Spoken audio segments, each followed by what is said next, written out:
সুপ্রিয় অষ্টম শ্রেণীর শিক্ষার্থীরা, ইউনিটি এডুকেশন বিডি চ্যানেলটিতে তোমাদের স্বাগতম। এই ভিডিওতে তোমাদের ইতিহাস বইয়ের পৃষ্ঠা নং 135 এর এই চকটি পূরণ করব। এই চকটিতে বনভূমির নাম ও অবস্থান, বর্তমানে কি কি পরিবর্তন হয়েছে, পরিবর্তনের কারণসমূহ, এসব পরিবর্তন আমাদের জীবনে কোন কোন প্রভাব ফেলে, টেকসই উন্নয়নে কি কি পদক্ষেপ নেওয়া যেতে পারে তা সম্পর্কে আমরা এই চকটি পূরণ করব। তাহলে চলো শিক্ষার্থীরা আমরা এই চকটি পূরণ করি।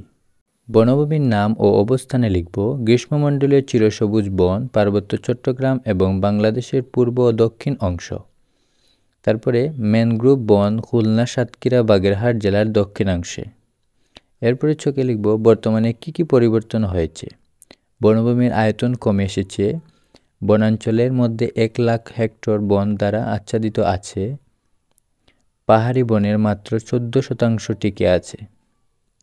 পরিবর্তনের কারণসমূহ: বন ধ্বংস করে তাতে মানব বসতি স্থাপন, নির্বিচারে গাছ কেটে জ্বালানি সংগ্রহ, বন উজাড় করে কলকারখানা।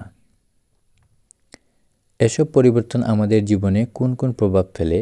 প্রাকৃতিক ভারসাম্য নষ্ট হবে, বন্যপ্রাণীর বাসস্থানে ক্ষতি হবে, মাটি ক্ষয় এবং মূল্যবান বাস্তুতন্ত্রের অবক্ষয় ঘটবে। টেকসই উন্নয়নে কী কী পদক্ষেপ নেওয়া যেতে পারে? নির্বিচারে বনভূমি গাছ কাটা রোধ করা, নতুনভাবে বনায়ন করা, সরকারি পৃষ্ঠপোষকতা বৃদ্ধি, সামাজিক জনসচেতনতা তৈরি। তাহলে শিক্ষার্থীরা, এই ছিল তোমাদের ইতিহাস বইয়ের পৃষ্ঠা নং 135 এর সমাধান। ভিডিওটি ভালো লাগলে অবশ্যই চ্যানেলটি সাবস্ক্রাইব করতে ভুলবে না।